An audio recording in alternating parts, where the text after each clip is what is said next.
Hello everyone.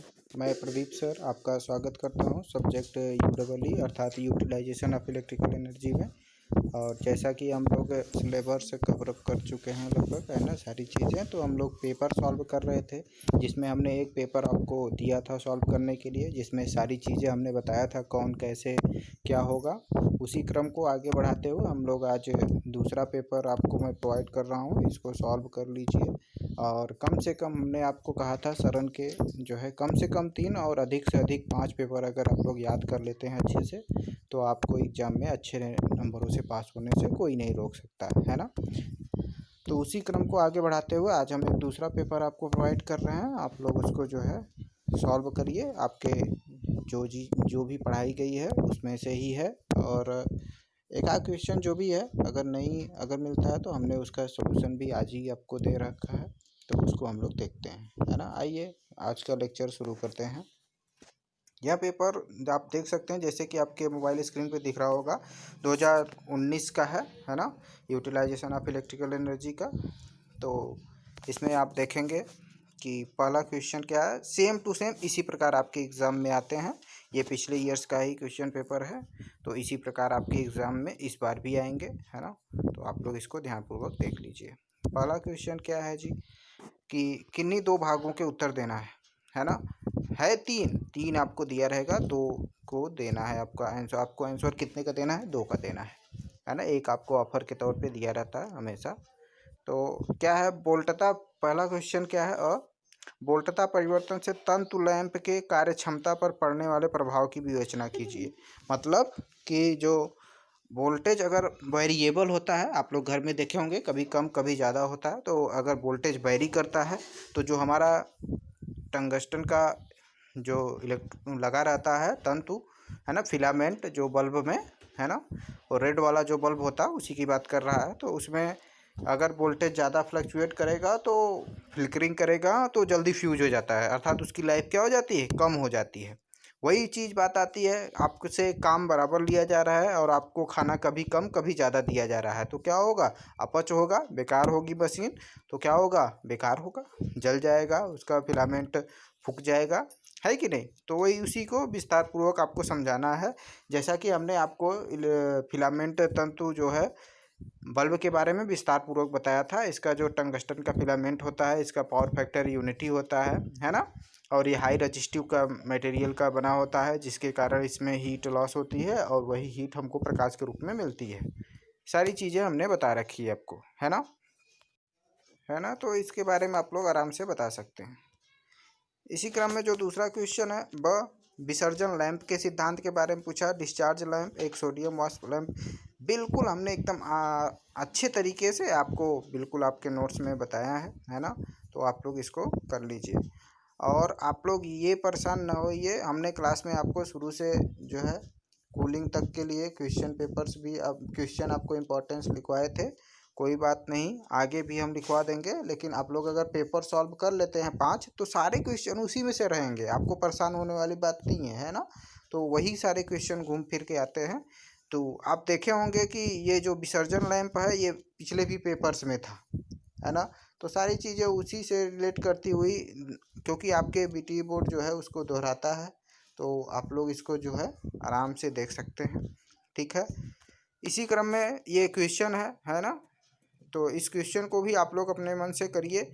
जब नहीं solve होगा कमेंट करके हमको बताइएगा, हम इसका सॉल्यूशन आपको प्रोवाइड करेंगे, ठीक है। तो आगे हम लोग बढ़ते हैं, जिसमें अगला क्वेश्चन दूसरा जो है, इसमें दिया हुआ है आपको 3 खंड करने हैं, दिया है जबकि 5, है ना। करने कितने हैं, 3 ही है और दिया 5 है, तो आप लोग आराम से कर सकते हैं। क्या है, पहला क्वेश्चन क्या है, अन्य तापन विधियों की तुलना में विद्युत तापन के गुणों की विवेचना कीजिए। मतलब इलेक्ट्रिक जो तापन होता है वह अन्य तापन की अपेक्षा किस प्रकार से अच्छा होता है, लाभप्रद होता है, प्रदूषण मुक्त होता है। इन्हीं सब चीज़ों को क्या करना है, आपको बताना है ना। इसी में अगर हम लोग देखते हैं, तापन तंतुओं के लिए किन पदार्थों का चयन किया जाता है और क्यों, इसको बताना है। तो हीटिंग के लिए हमने आपको बताया था, जो इलेक्ट्रोड यूज करते हैं, ग्रेफाइट का यूज करते हैं, है ना। तो क्योंकि हाई रेजिस्टिव होता है और उसकी ताप सहन क्षमता अच्छी होती है, इसलिए हम लोग उसको यूज करते हैं। तो उसी के बारे में आपको विस्तार पूर्वक समझाना है, बताना है, ठीक है। ये चीज़ है। इसी में जो स है, नमक उष्मक पर टिप्पणी लिखिए व उपयोग दीजिए। नमक उष्मक का मतलब यहाँ पे यही है, इलेक्ट्रोलाइसिस में जो हम लोग NaCl जब घोलते हैं तो वह किस प्रकार से टूटता है, उसी के बारे में आप लोग विस्तार पूर्वक समझा दीजिएगा।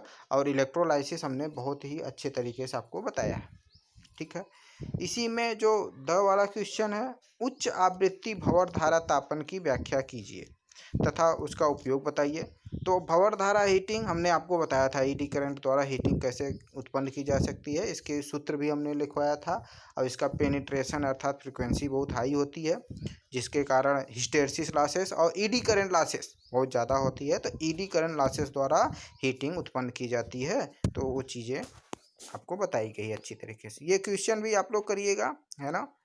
और इसी में हमारा जो ये क्वेश्चन है, तीसरा जो क्वेश्चन है, इस फैराडेज का विद्युत अपघटन का नियम पूछा हुआ है, जो कि आपको नहीं बताया गया है, तो इसका हम नीचे बता दे रहे हैं आपको, फैराडे का नियम क्या है।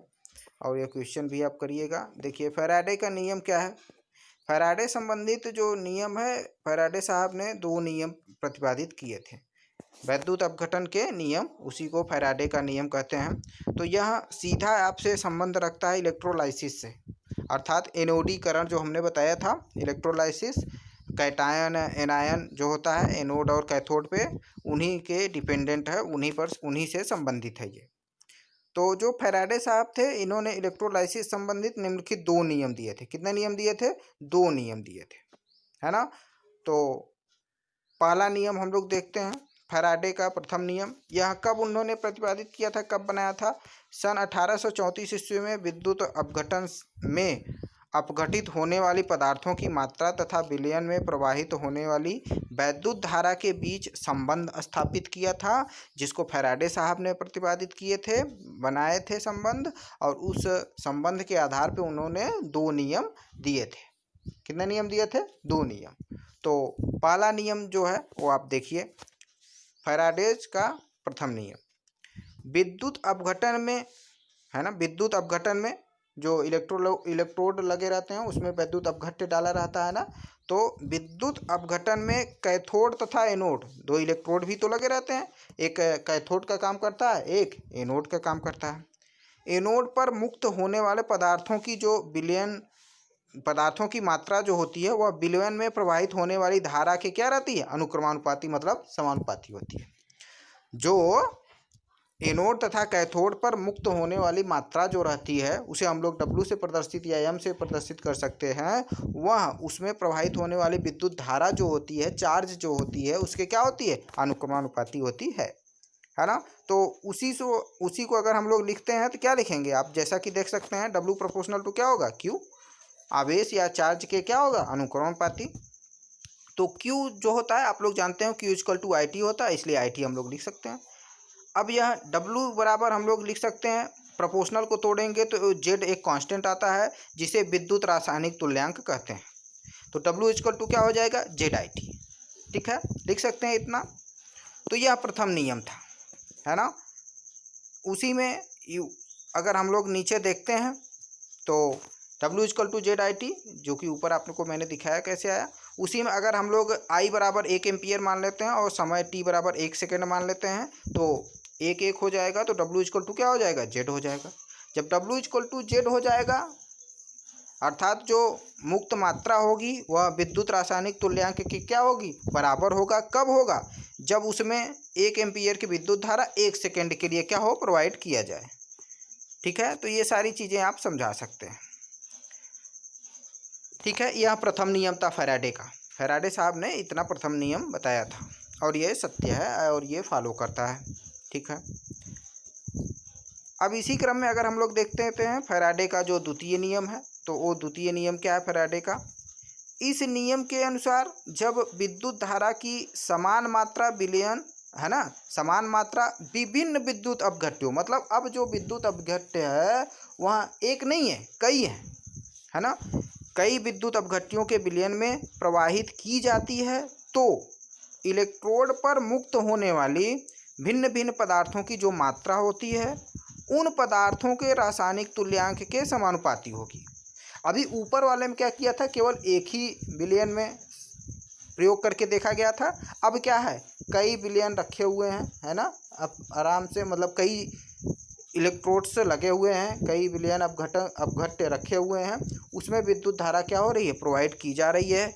तो जितने भी उसके मात्रा होंगे एनोड कैथोड पे, वह उसमें जो विद्युत रासायनिक तुल्यांक होगा उसके क्या होगा, अनुक्रमानुपाती होगा। तो उसी को अगर हम लोग नीचे देखते हैं तो आप देख सकते हैं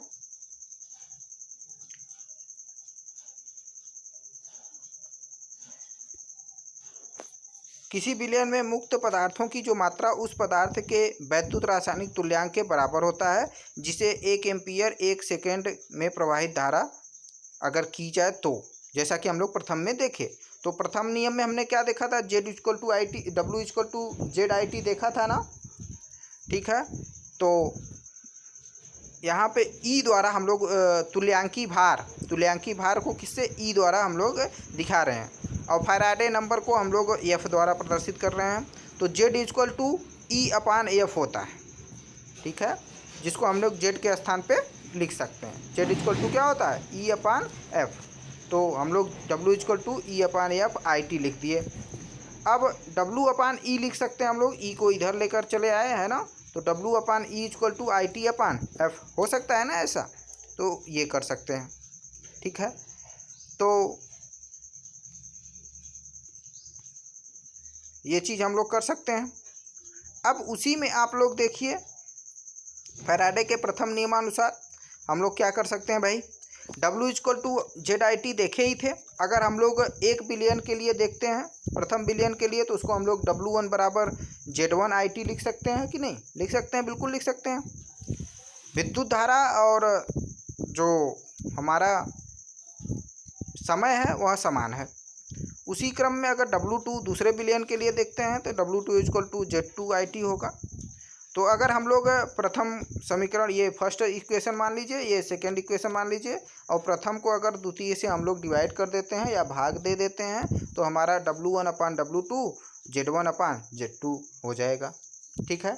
तो ये फैराडे संबंधित जो है आपसे पूछा गया था नियम, तो ये दोनों नियम है, इसको आप लोग विस्तार पूर्वक अपने नोट में लिख लीजिएगा और इसको कर लीजिएगा, ठीक है। जो कि तीसरे का हमारा क्वेश्चन था, फैराडे का नियम बताना था विस्तार पूर्वक, है ना। इसी में अगला क्वेश्चन है, इसमें 2 ही आपको करने हैं, 3 दिया हुआ है तीसरे में, है कि नहीं। तो ये क्वेश्चन भी आप लोग करिएगा, न्यूमेरिकल्स, है ना। जब नहीं आएगा कमेंट करके बताइएगा, हम कराएंगे इसको, है ना। अब उसी में जो स है उसमें क्या पूछा, ऊर्जा संरक्षण की आवश्यकता का वर्णन कीजिए, ऊर्जा ऑडिट के अर्थ को समझाइए, इसका प्रयोजन बताइए। ऊर्जा संरक्षण का सिद्धांत सभी लोग जानते हैं, ऊर्जा को क्यों संरक्षित करना है ये भी सभी लोग जानते हैं, क्योंकि ऊर्जा की आवश्यकता बहुत ज़्यादा है, सबको आवश्यकता है भाई, है कि नहीं। तो ऊर्जा संरक्षण की नियम को आपको बता देना है, ठीक है। अब इसमें जो है हम लोग चौथा क्वेश्चन देख लेते हैं। चौथे में क्या करना है, किन्हीं 2 भागों के उत्तर देने हैं, दिया 3 है। तो एनोडीकरण है जो कि आपको विस्तार पूर्वक बताया गया है, इसका सिद्धांत भी बताया गया है, अनुप्रयोग भी बताया गया है, तो इसको आप लोग कर सकते हैं। उसी में ब का है, एक क्रोडहीन प्रत्यक्ष प्रेरण भट्ठी है ना, कोरलेस हमने जो डायरेक्ट भट्ठी आपको बताया था उसके बारे में आपको विस्तार पूर्वक बता देना है। बाकी ये क्वेश्चन भी आप लोग करिएगा, ये फर्स्ट चैप्टर का ही क्वेश्चन है, आराम से आप लोग कर सकते हैं, ठीक है। अब इसमें जो लास्ट हमारा क्वेश्चन है ना, 5वां, इसमें आपको किन्हीं 3 भागों के उत्तर देने हैं, दिया 4 है, आप लोग बिल्कुल आराम से कर सकते हो। उच्च दाब पारद वाष्पीकरण दीप के बारे में, है ना, इसको आप हमने बहुत अच्छे से कराया, इसको आप लोग कर सकते हैं। ब क्या है, दिया 3 है, आपको करना 2 है, किन्हीं 2 भागों पर संक्षिप्त टिप्पणी लिखना है। ये ब्रेकिंग आप लोग डीसी जब जनरेटर मोटर पढ़ रहे होंगे तो वहाँ पे पढ़े होंगे ब्रेकिंग, है ना।